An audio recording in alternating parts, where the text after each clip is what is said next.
What's up, everybody? Appreciate you for tuning into On the Ball podcast. We are back. Uh, have some interesting things to talk about around the world of the NFL. Also have picks as well. We're not doing too bad, so we'll kind of give you an update on that and look forward to week 4 already. Kind of crazy. What's going on, Kerm? What's going on? Appreciate you tuning in. Before we get into all that, though, obviously, Brett not guarding the 2, he's guarding the 3. How are you doing? Hey, I'm doing great. I'm looking forward to talking some football today. Let's get it. All right. Kerm went 11-5. All right. It's a pretty good week.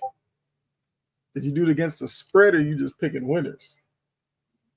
But either way, 11-5 is a great record. Yeah, let's go ahead. Let's just get started. Big things in New York. The Giants have decided to make the move to Jackson Dart. They're 0-3, staring down 0-4. So I guess maybe to give a jolt to the team, they're turning to the rookie. I think the obvious question is, do you feel like this is too soon? Do you feel like that's the right time? And if it is too soon, do you think maybe some outside noise rushed the Giants to this judgment? So I think what rushed the Giants to this judgment is watching Russ throw a football away on 4th down. It was genuinely mind-blowing. Mm-hmm. I think that it might be a little too soon. I personally probably would have went Jameis before Dart. Okay. To give him more time to develop, but if they think he's ready, I mean, why not, right? I'm all for it. I don't know. I'll be tuning in. I'm excited to see what the rookie has to bring to the table.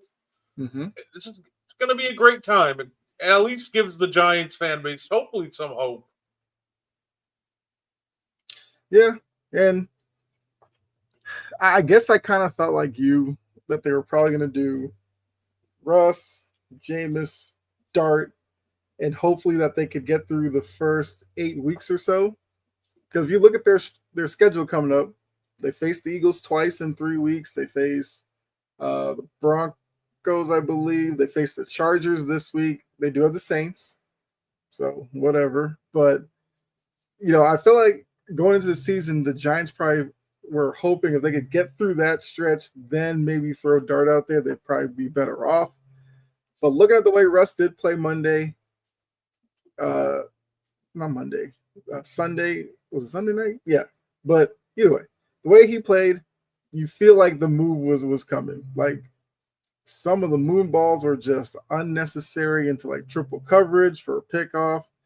Then he threw another moon ball down the middle of the field, which almost got Neighbors destroyed. And it was like, okay, at this point, either Russ knew he was probably going to get replaced by Dart and just went into the game and was like, oh, whatever. I'm not going to be starting anyway. I'm just going to do my thing, because it just looked weird. So I think going to Dart definitely is a risk, but I'd like to believe that the Giants don't think by throwing Dart out there, if he, gets rattled around, if they lose some games, he's going to be lost. They have to think he's mentally prepared to deal with that. At least you would hope so, for his sake. But I mean, yeah, I'm fine with it. I just wonder what the Reverend's doing. Like Jameis is like, what is he there for? It's crazy to watch how he did this weekend, because like obviously after last week's game, yeah, everybody was talking about Russ being back, and now it's like, oh, it's a good thing he got benched. It's just wild how quickly things change and just how wildly bad that Cowboys defense is. Well, that's definitely true. But I also think, Giants fans had probably set their sights on Dart anyway, and they were using last week as like, oh, okay, so maybe Russ can play for a couple more weeks before we really get into Dart. But then once they saw this past weekend's game, they were probably just over it. And Dart will definitely bring some excitement to the crowd, which so far this season they haven't really had. a lot of reasons for excitement. So there is that. But now you just hope, he can, I don't know, I guess make some plays, whether they win or not, show some growth at this point and play towards next season where you figure he starts from week 1 and, the Giants can kind of go from there with their future.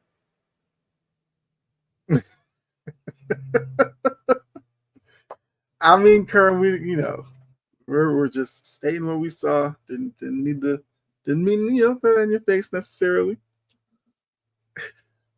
But I mean, look, good luck to Dart. Hopefully, it's not like a David Carr situation or something like that, or even a Joe Burrow situation. Burrow getting beaten up behind sketchy offense. Maybe Dart can make some plays that Russ just could not. At this point, it's not really that hard. Russ has been in decline for like years now. Right. And he occasionally has that moment where like, is Russ back like last week? But overall, even if you saw like maybe it's like last couple of years in Seattle and obviously Denver, Pittsburgh, like he just doesn't have it anymore. Like right. It's sad to see a Hall of Famer go out like that, but yeah, it's just over for us. The making quarterbacks Hall of Famers. Well, Caleb Williams looks like a Hall of Famer. So yeah, we'll definitely see how Dart ends up playing this week. Now to another team, Baltimore. I mean, yeah, no, that's definitely true. Which obviously why they're making the switch, but Baltimore once again in the spotlight, up against a good opponent, they fall short. And now they're staring 1-2. Well, they are 1-2, staring at a potential going 1-3 with the Chiefs this coming week. All right, so do you feel like the Ravens should still be considered contenders? What have they shown to like really stay in that conversation, right? Exactly. They almost remind me a lot of the 2016 Packers, where it was if as long as the offense is scoring on every drive that they're fine because the defense just hasn't been great. Because they've played two real football teams, and choked them both away, and they just obviously the Browns pulled off a great upset against Green Bay this week, but the reality is the Ravens just have the perfect group of guys that happen to face Cleveland with a mobile quarterback to neutralize the pressure. So it's just the perfect storm. They face two contenders and they both lose in hilarious fashion. So they need to prove it in big games until further notice. Yeah, I definitely agree with that. And obviously not a Ravens fan in any way. But if I were a Ravens fan, that would kind of be the frustrating thing with the game last night. Detroit, we know who they are. They're ultra aggressive. They're physical up front. They go for it on fourth down. That's who they are. When you look at the Ravens, we feel like we know what they should be, but they never necessarily look like that consistently. Like you go through all this, getting Derrick Henry, we know, I guess, how dangerous Lamar can be in RPO and all that kind of stuff, and we figure they'll just run the ball a lot. They'll control time of possession. They'll do all this. They don't do that. They almost try to take on the personality of the team that they're playing against. AFC title game, going back a couple of years, they went up against the Chiefs. They wanted to throw it all around, even though we know that's not their strength. Then it's like last night, because they were playing Detroit, they tried to throw out some trick plays, that just didn't make any sense. And it's like, do they not know who their personnel is? That's the thing that kills me. And you bring in DeAndre Hopkins, he's like an afterthought. You have Derrick Henry. They use him every game the first drive, and then he disappears. Yes, he had the fumble. I get it, but 12 carries, that's not enough. Lamar last night, dancing in the pocket, getting hit unnecessarily. Like, I just don't know what to make of them. Well, like, the offense is championship level. I like their offense. They've looked great. But the problem is they just haven't been able to get stops at all. Mm-hmm. Like, watching last night's game, they couldn't stop the run. Roquan Smith was getting blown out of every single play. Mm-hmm. So a lot of those big runs just kept happening. They are just getting killed by Jamison Williams. It's one of those things where I'm not worried about the offense, because if your offense is giving me 240 pieces and your worst game they're giving 24 to start the year, 24 should be enough to win a game. But the fact is that they're 1-2 is concerning. Like, they probably go beat the Chiefs next week, because the Chiefs offense is the worst thing to watch this year. But it's one of those things where everything just seems off. Some costly mistakes on offense do occasionally happen, but the defense is just in shambles. The body language on the sideline is just terrible. There's just a lot going wrong, and it just all seems to stem from the defensive side of the ball right now, and just almost, do we say culture when it comes to body language? Maybe pin that one on coaching? Oh, hey, Jordan. What are the odds? I mean, that is a good place to kind of land a little bit here, because I noticed that watching the game, Lamar, when they would go 3 and out or something and punt, he'd like sulk over to the sideline, and the faces he was making slouched around. But then, like, they'd get a couple plays in a row, he's the life of the party. And then something bad happens, he's back to the bad body language. And then, Derrick Henry, which I feel like some of it's probably frustration. Like I said, the play calling where you're putting them in shotgun, he's offset from Lamar, and you obviously snap to Lamar, you have Derrick Henry, dancing sideways, then you pitch it to him, and then expect him to get going downhill. Detroit was ready for that kind of stuff. Then it was the trick play where, they gave it to Derrick Henry to throw a touchdown pass for them. He throws it into coverage. That could have been picked. Like, I think some of it is he's frustrated with himself for not necessarily being the dominant force he was last season. I think some of it is he's probably upset with the play calling. Some of it is he's probably upset with the fumbling issues and all that.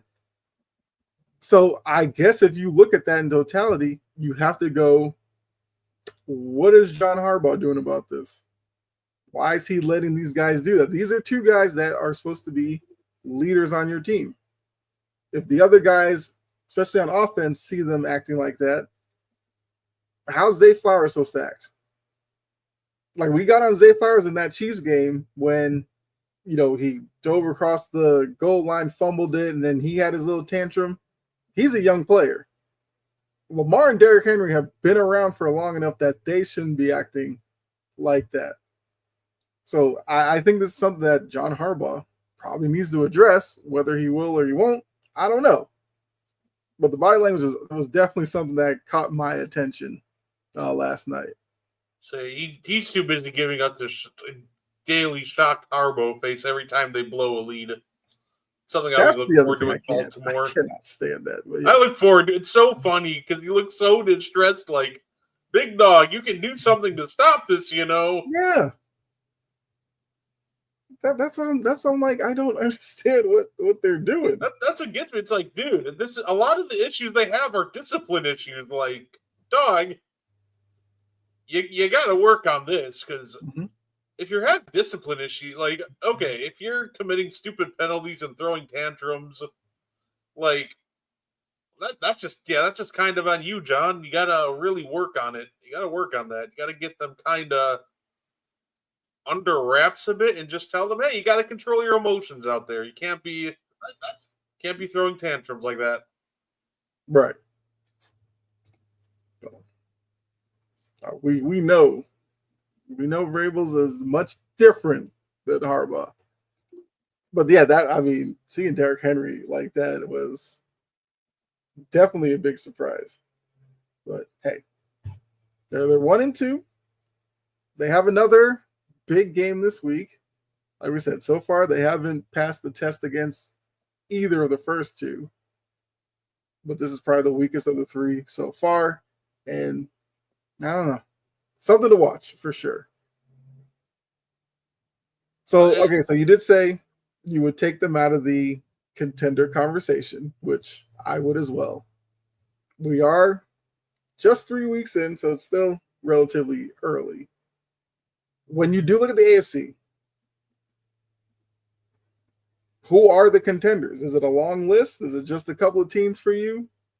Like, who has shown you enough to think they could be there at the end of January into February for the big game? Well, we know the number one answer is the Colts. They're winning the Super Bowl. They're blowing everybody out on the way there. Exactly. No, I'm really. Of course, I think the Bills have shown that they belong. Mm-hmm. I think the Chargers are making things interesting. And after that, it gets kind of dicey, right? Because normally this is the part where it's say, oh, Kansas City, but okay, well, Kansas City doesn't look all too hot. Mm-hmm. We got the Ravens, but they're having really bad issues on the defensive end right now. I feel like they'll work themselves back up into contenders tier once, like with the Chiefs, for example, once Worthy and Rice all get back on the field. I think they'll be fine. And Baltimore's probably, ironically, still is there at some point.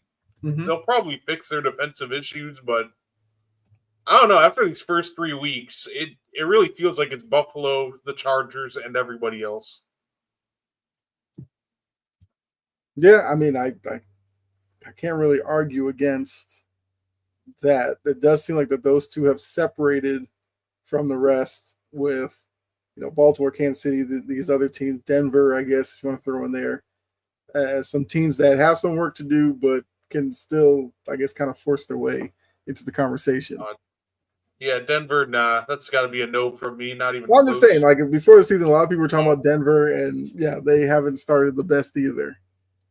I don't even know where those conversations came from. That was so weird.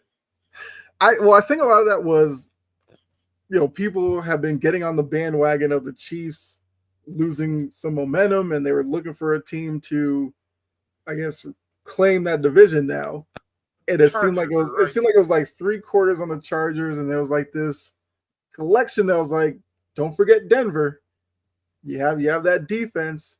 Bo Nix had the rookie season he had. You have Sean Payton. Well, what we're learning is, Bo Nix is not having the same type of season. The defense, while still good, can't necessarily, the defense can't score for themselves enough for them to win. So Bo Nix and that offense do have to pick it up a little bit. And they've lost. Well, they lost to the Colts because of just lax judgment. 60-yard field goal, you get a penalty, and then Schrader makes it after the 15-yard penalty. So that was so bad. Like, come on, Schrader doesn't have the leg for 60. Yeah. But if he does have the leg, he's going to hook that thing so fucking hard. Mm-hmm. And sure enough, but apparently the only one who didn't know that was Denver. That was just bizarre. Yeah, once you have guys kicking 60, 63, 65 yarders, yeah, you get a little rush. You're probably just better off just jumping straight up because most guys are kicking it low and driven anyway. So there's really no need to dive at the kicker or anything to risk the penalty. But yeah, most kickers, if you leave them alone on kicks that from that distance, a lot of them will hook it or push it because they're putting so much energy into just getting it there. And like, if he makes it, you kind of just turn around and go, well, hey, tip your hat to him. But to give them that 50, to gift them 15 yards, yeah, that's crazy. It's only like two kickers, like a handful of kickers in the league that you're actually worried from that deep. Like Yeah. Brand, you know Aubrey can hit from that deep. We know Mm-hmm. Little on the Jags can hit from that deep. Yeah. Yeah. It's. Well, I mean, look, as we're looking at the week that was, what were some performances or scores or games that kind of stood out to you, good or bad, from this past week? Oh, I got a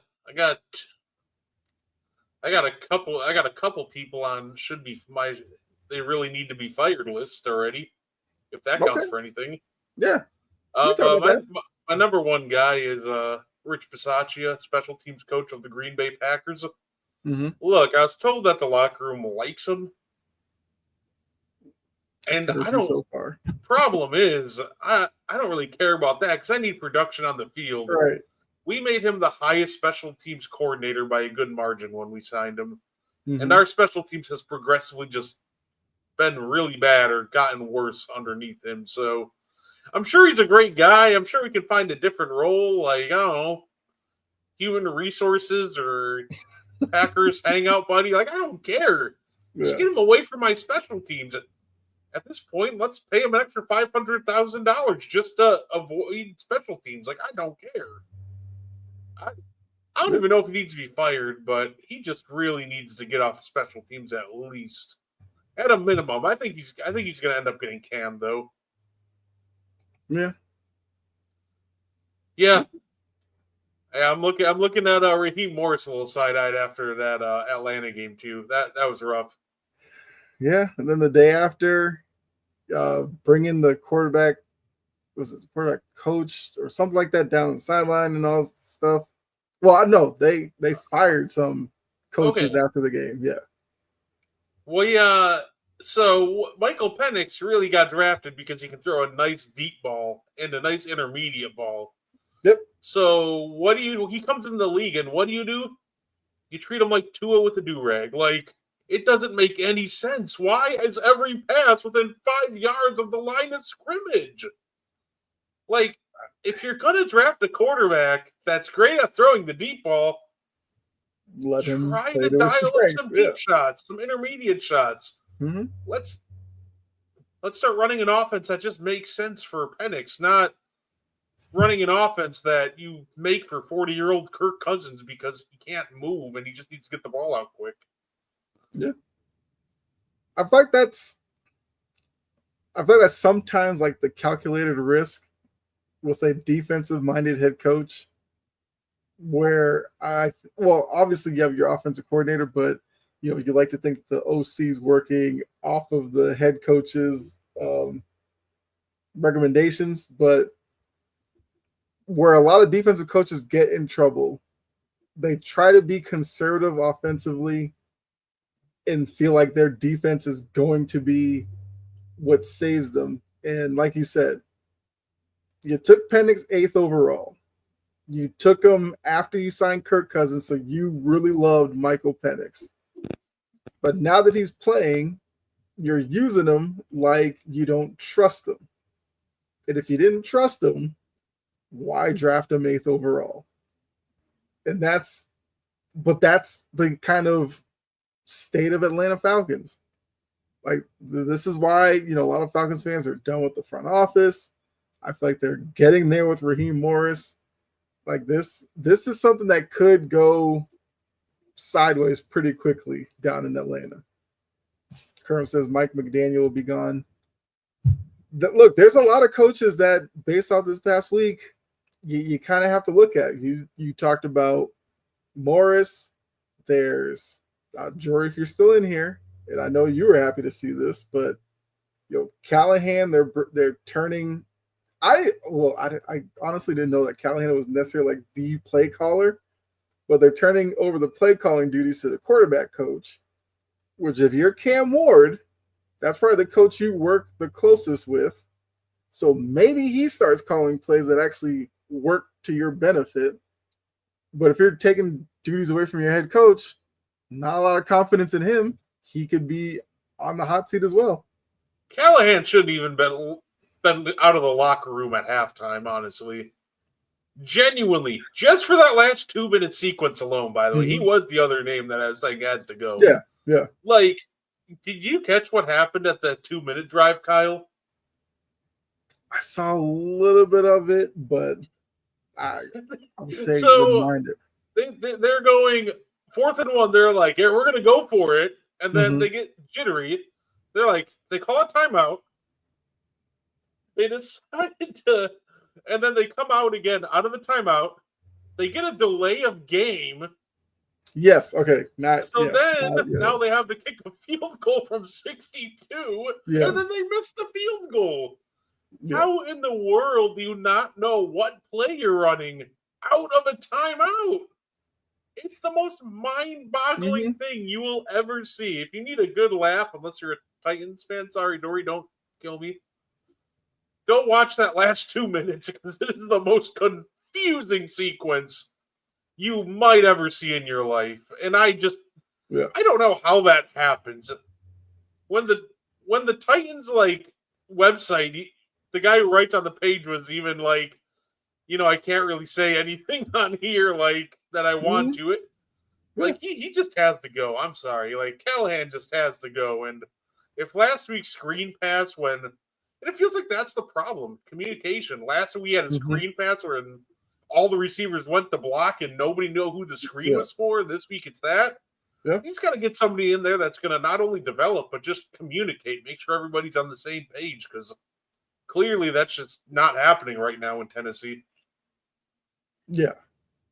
And look, that's where I'm like, you start firing coaches around him, like in Atlanta, or taking duties away from your coach. It's not a good sign. And I'm sure Jory, other Titans fans will be interested to see what the quarterback coach, what kind of game plan he will have with Cam Ward. I mean, because obviously, yes, Cam Ward is a rookie. He's going to make mistakes, but I feel like for most Titans fans, they just want to see this season some type of growth, development, some connection with a receiver or two that you can then go into next season and be like, okay, you established your foundation, now grow from it.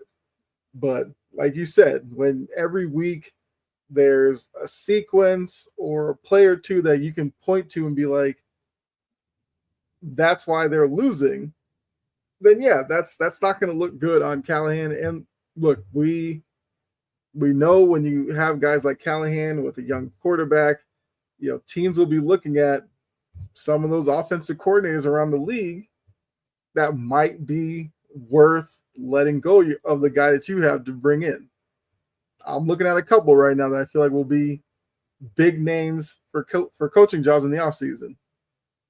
Brady with the Bills, because remember, Dayball did a lot of good stuff with Buffalo. He got a head coaching job. Now Brady's doing a lot with that offense.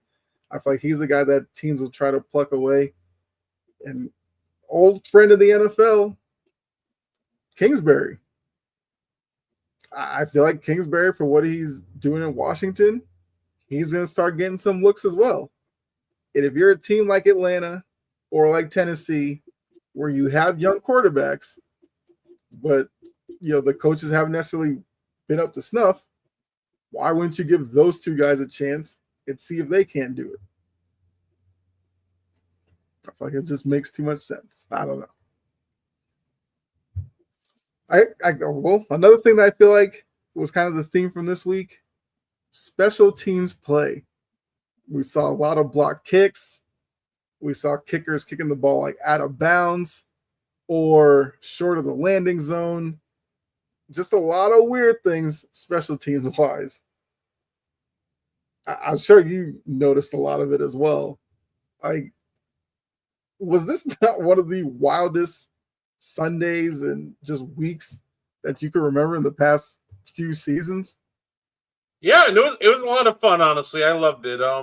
the more chaos, the better. Yeah.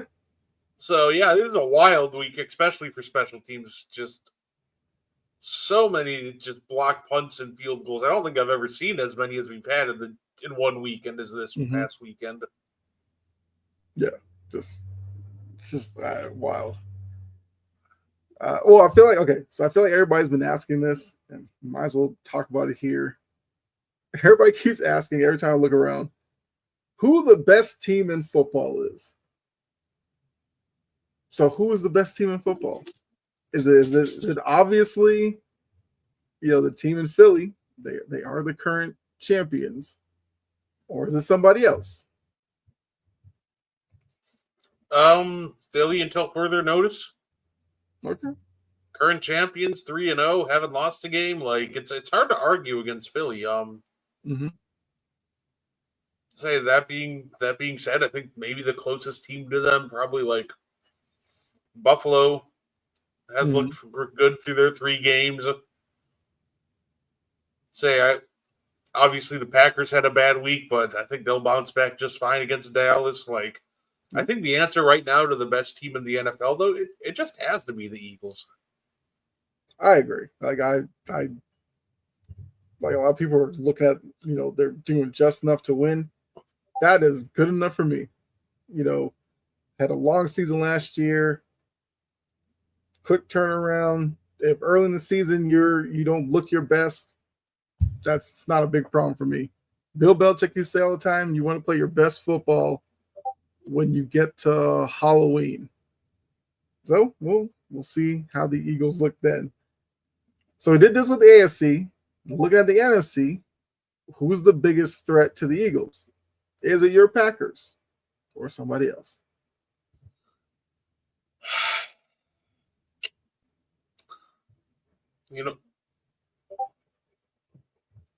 There isn't many options. I say the biggest threat to the Eagles in the NFC. Yep. I think it's just straight up going to be. I think it's going to end up being Green Bay. Okay. I know a lot of people are going to over-index on a loss to the Browns, but bad losses happen, even to champions. I watched, like, for example, I believe there was the 2022 Chiefs lose to a 4-12 Colts team. Like, losses happen. It is what it is. But I think at the end of the day, I think the Packs are still dangerous, especially end of the year. That hopefully they'll have their full offensive line back. Zach Tom will be back healthy. And if they've been doing a great job at keeping Jordan Love upright for the most part outside of the Browns game. And if they can do that, this defense has been dangerous. And they haven't even started taking the ball away a lot yet. So, like, I think I think it's Green Bay. I think they'll be the biggest threat to the Eagles. I definitely think Green Bay is in the conversation. I feel like the Rams are in the conversation, obviously. Rams actually played the Eagles this week. There are 2 teams for me that I feel like could be laying a little bit under the radar, and you might want to just keep an eye on. Right there, Baker. I think the Bucks, although the Mike Evans injury does worry me a little bit, but I feel like Baker is just that type of guy that he will the Bucks to a few wins, even the rest of the season, that they probably didn't deserve. And I think that makes them a little bit dangerous. And then the other team, I kind of said this when we did our little preseason stuff. The Seahawks out west. I know Darnold doesn't give you a lot of confidence, but defensively, I feel like they're playing well. And I mean, they're Tariq Woolen misplay away from beating the Niners and giving the Niners a loss this year. But I feel like they're a team that could fly under the radar, make the playoffs, and knock off a team or two. But I would probably agree that if I had to make a pick right now, I would probably say I would probably go with Green Bay as the biggest threat. I'm saying don't overlook the Bucks and the Seahawks.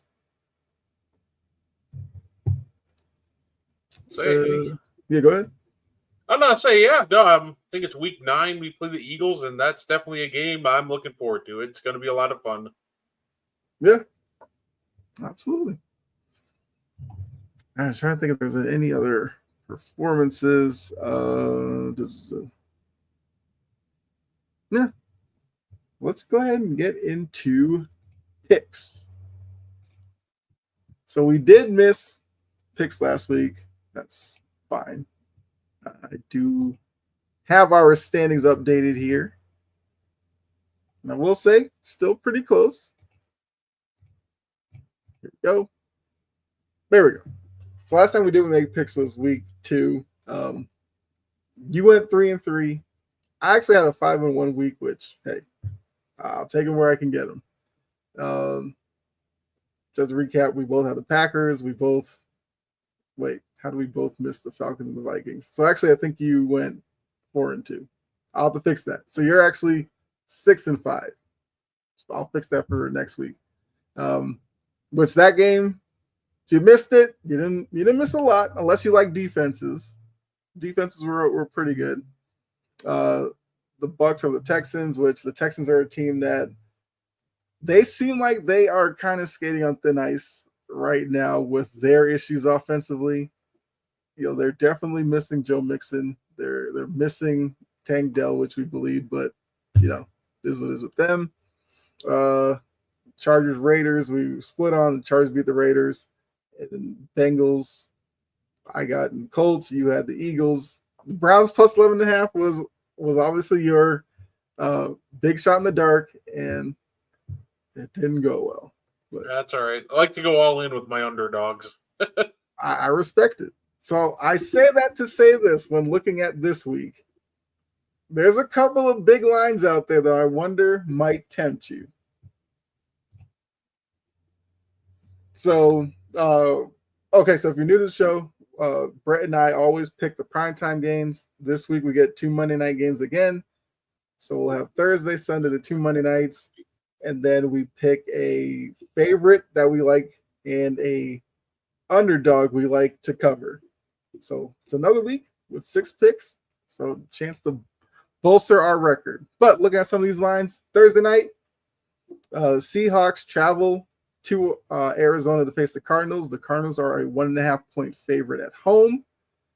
You got we'll just go there and make our pick. We'll do prime time, then I'll do the lines for the other games. So Thursday night, Seahawks Cardinals minus 1.5. How do you see this one going? Kyler Murray, Sam Darnold, Marvin Harrison, who the shine off of that guy's kind of dimmed a lot. And Connor's out, which I think is a big deal. So they'll have Trey Benson behind Kyler Murray. So who do you see covering there? Yeah, give me the Seahawks. I don't really like the Cardinals without Connor. I think that the run game will be impacted greatly. Mm-hmm. And while they might be able to adjust, it's just such a tough ask to adjust that much going from Sunday to Thursday. So I think Thursday night I'll take the Seahawks. Okay. Kerm, you're not excited for Jets Dolphins? What's wrong with you? As a Patriots fan, I'm here to watch it. Because, hey, we're either going to be closer to McDaniel getting the boot or, well, I mean, Tyrod Taylor is playing for the Jets, who might be the most hard luck, backup quarterback there is. Although Baker did kind of tell us that you're supposed to pronounce it Tyrod, not Tyrod. So I guess we'll go Tyrod Taylor. All right, so you're taking the Seahawks plus 1.5. I am as well. I kind of said this last year. I will never buy into the Cardinals until they kind of show me. And we've kind of seen this before with them.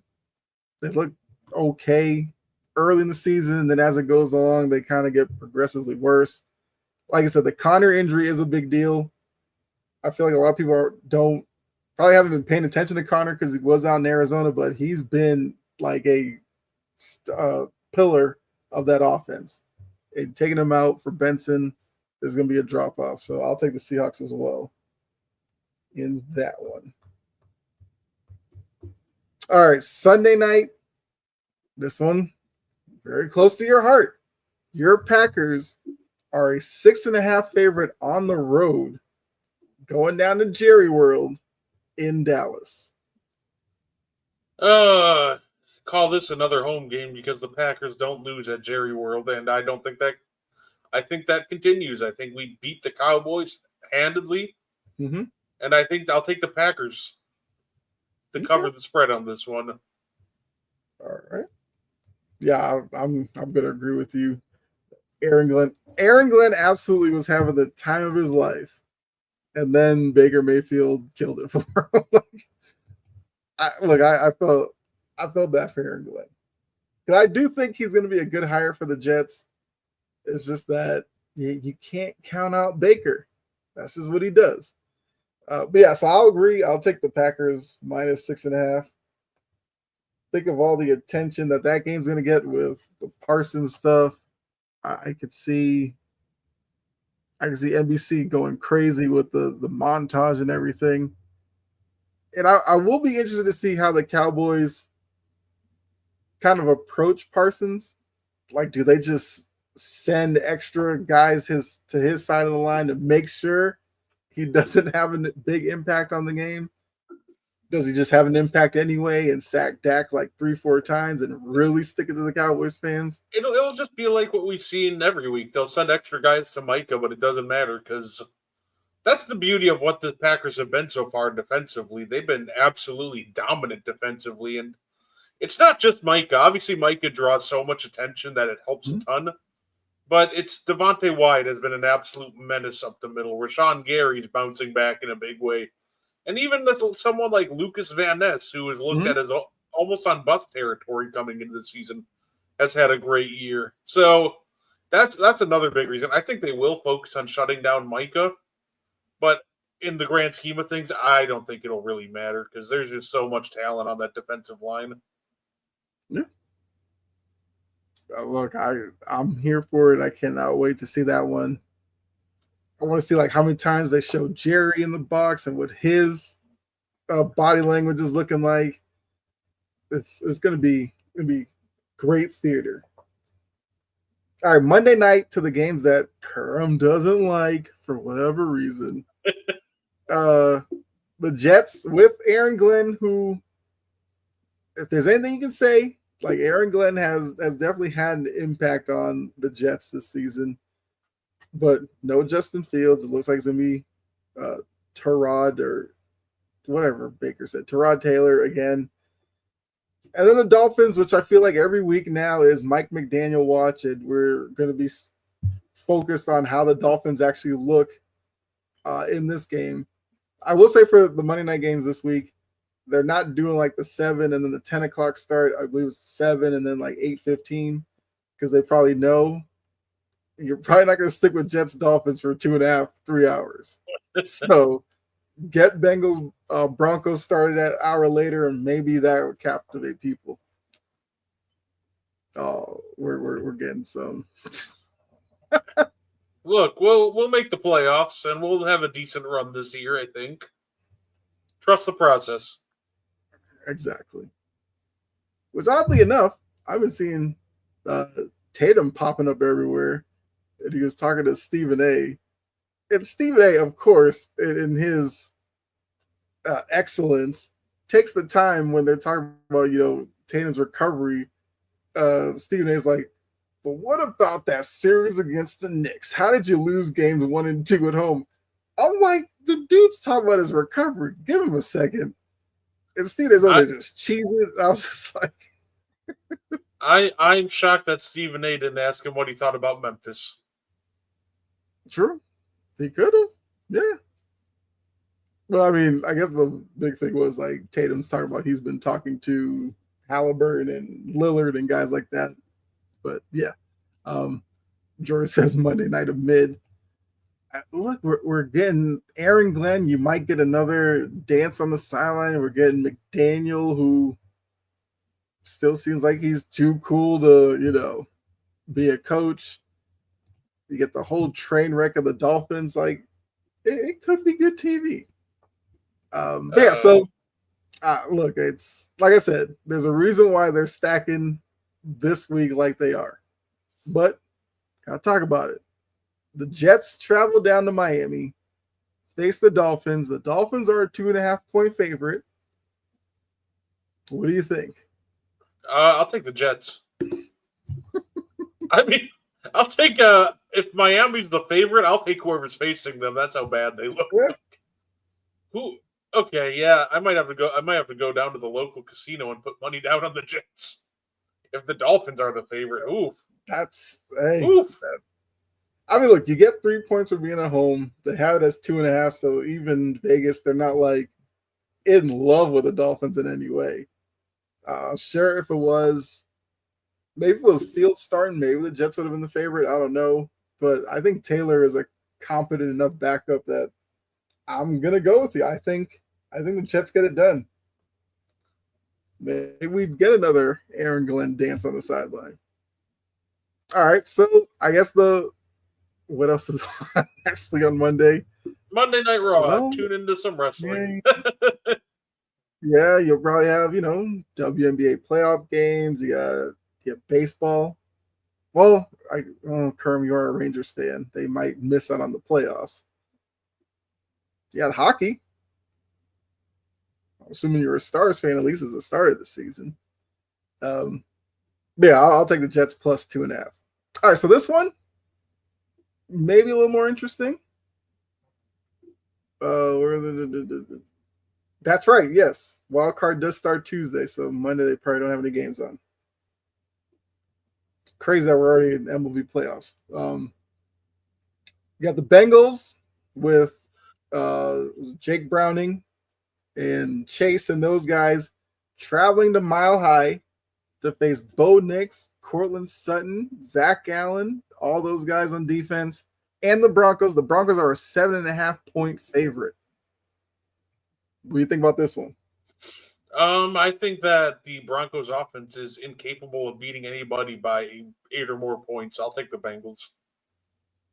See, I thought we were gonna be different on this one. I'm taking the Bengals plus 7.5 too. I've seen enough Broncos football this year. You can't convince me that team is beating anybody by 8. Okay. I think they probably win, but it'll probably be like a 3-point game. Yeah. Casual Stars fan don't fall out. Okay. Well, Kerm, you will have options. Something tells me when we're here next week, you will be talking about those Monday night games you'll watch. Banking on it. But yeah, I'm taking the Bengals as well. I just feel like the Broncos are going to make it tougher on themselves than they probably should. And I agree. It probably comes down to a field goal type situation or maybe a 4-point game or something like that. So I'll take the Bengals to cover as well. All right. So now, go ahead. No, I'm just saying that, look, if you really love screen passes, tune into Jets Dolphins because that game might just break the record for most screen passes in a game. Yep. Neither quarterback has a strong arm. He just wants to get the ball out quick to their playmaker. Get ready to learn wide receiver screen. Mm-hmm. Yeah. Look, if you have either of those running backs, you might want to play them in your fantasy league. They'll get catches. Maybe they'll get some yards running, Yeah.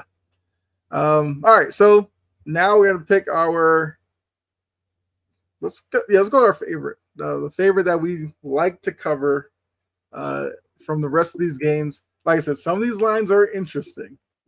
We have Vikings minus 1.5, traveling to Pittsburgh to face the Steelers. The Commanders are 2.5-point favorites, traveling down to Atlanta. Atlanta licking their wounds after the Panthers game. This line here, I know you're looking at. Bills minus 15.5 against the Saints. No love for the Saints from Vegas. You have the Lions minus 8.5 hosting the Browns. The Patriots minus 4.5 hosting those Panthers. Like I said, just coming off of a big win over the Falcons. The Chargers are a 5.5-point favorite, traveling to New York to face the Giants. The Eagles are a 3.5-point favorite going on the road to Tampa. Jory, if you're still in here, your Titans are the Texans are a 6.5-point favorite hosting the Titans. The Rams are a 3.5-point favorite hosting those Colts. That's an interesting game. The Niners, Mac Jones and the Niners, 3.5-point favorites hosting the Jags. Ravens are a 2.5-point favorite on the road to the Chiefs. Do with that what you want. And then the Raiders are a 1.5 favorite over the Bears out in Vegas. So where are you going for your favorite? Titans Texans might be the first game ever to end in a 0-0 tie. That game is just hilarious to me. Favorite?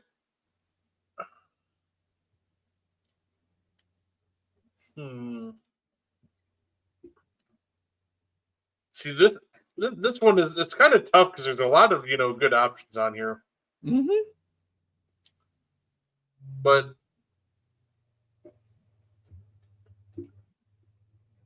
you know what? I'll lock in on I'll go a little bold on my favorite. Give me the Rams handing the Colts their first loss. Okay. I like that. So you got the Rams minus 3.5. Okay. What's going on, Anthony? Anthony says, likes the Ravens spread and the Bills should be money. Hey, 15.5 is definitely a lot. How are the Ravens favorites for anything? Because they're facing the Chiefs, who are like arguably worse than them. I guess in the grand scheme of things, as many questions that we have about the Ravens offense, there's probably more about the Chiefs offense. Even though I like the Chiefs defense a little better right now, but the Ravens that seems about right. The Ravens at least shown they have a championship level offense. Like the Chiefs haven't shown they have a championship level like anything so far this year, outside of like Patrick Mahomes. But even then, that hasn't saved the offense so far this year. I do think there's a path for the Chiefs. Isolate Tyquan Thornton on Marlon Humphrey however you can and just exploit that man. He is not going to do well with speed against him. That would be my game plan. Find a way. Just wait for the Ravens to beat themselves. Yeah, you can do that too. Yeah, if the Chiefs keep it close in the fourth, that's going to be their best bet to win that one. When I'm seeing it like formations where Marlon Humphrey's at linebacker, like playing inside, I'm like, okay, guys, you're getting a little too creative here. Like, what are we doing here? That's still the funniest image I've ever seen. Just who's the Mike linebacker? Oh, it's 44. Wait, is that Marlon Humphrey? What is he doing in there? Because it was like last season, they would pull Hamilton kind of in the linebacker role to play alongside Roquan, so then he can at least help him in that intermediate coverage. I think they're only doing that with Humphrey because Humphrey doesn't play on the outside anymore because you have Wiggins and who's the other guy on the outside? Wiggins, whoever the other one is. And Humphrey either plays in the slot where if you get a speedy, shifty guy like Amon-Ra St. Brown, he gets dusted. So maybe linebacker could work. I think the best thing would probably be if you put him at safety, but I just don't know what they're going to do with him from time to time. But yeah, if I saw Humphrey lined up at linebacker, I would salivating. Yeah, even if that play wasn't a pass, as soon as I see that, like, yeah, check out of it. We're running. Yeah. We're right at 44. Exactly. But yeah, okay. So you got the Rams minus 3.5. I will go with. Where do I want to go with this one? I'll go with the Chargers 5.5 against the Giants. I get Dart's going to get his first start, but with that, there's going to be some mistakes, and I think the Chargers will be ready to take advantage. Plus, they're playing really well right now. All right. Okay. Underdogs, where are you going? I'm telling you, I know that 15.5 is screaming at you. That 15.5 is calling out to me like the Green Goblin, man. It calls out to Norman Osborn. But I'm gonna go a little bit of a different direction here.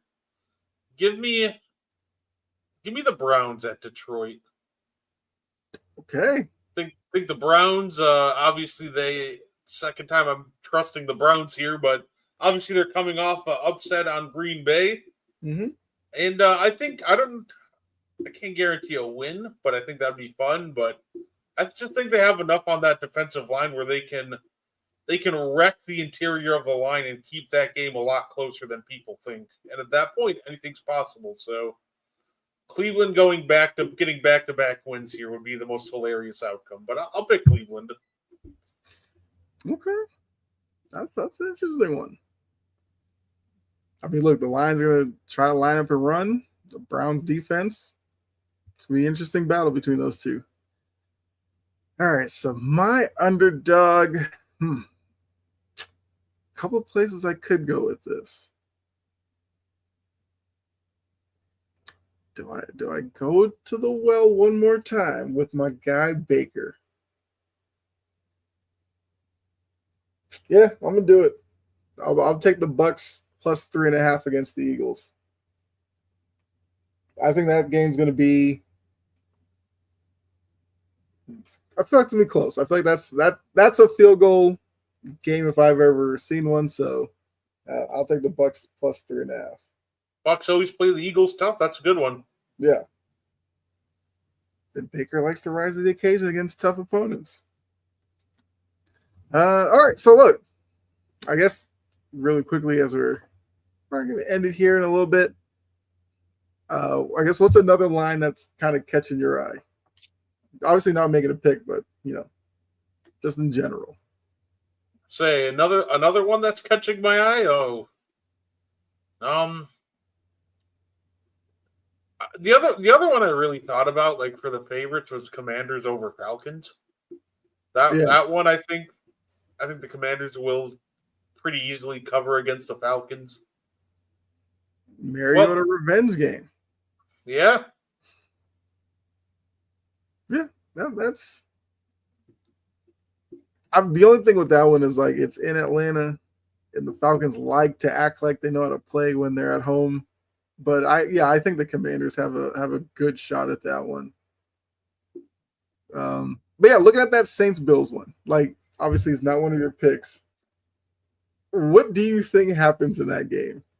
Because I think for a lot of people, they're looking at that. It's like Bills might win like 48-0, or the Bills like overlook the Saints, and it's one of those games where the Bills are sweating it out in the fourth. I don't think they'll be sweating it out.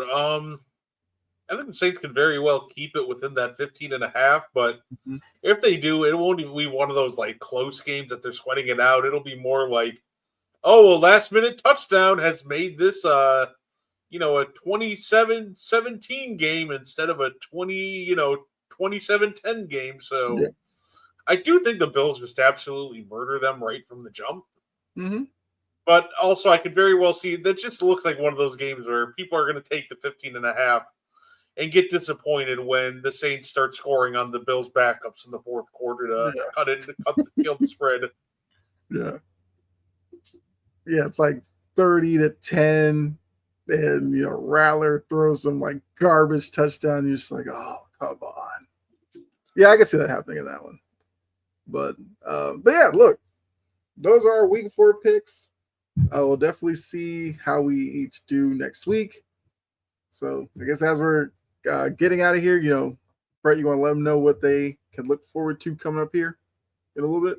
You can catch Mo and I on Meaty Boys in about a half hour. We're going to tell you how garbage the WrestlePalooza was this past weekend. Talk about AEW All Out, which I'm so thankful that was on Saturday, because if I took off work to watch only WrestlePalooza, I probably would have cried myself to sleep that night. So actually, there was some good stuff about the pay-per-view, which we'll talk about. But overall, highly disappointing. But I'll let you know more in a half hour. All right. So there you go. Make sure you check out Brett and Mo, Meaty Boys, in about half an hour. Get you all caught up. I'm be interested to see your reactions to WrestlePalooza and all that. I just keep seeing stories about, WWE fans upset with ESPN. I'm like, well, hey, it was their first shot at it.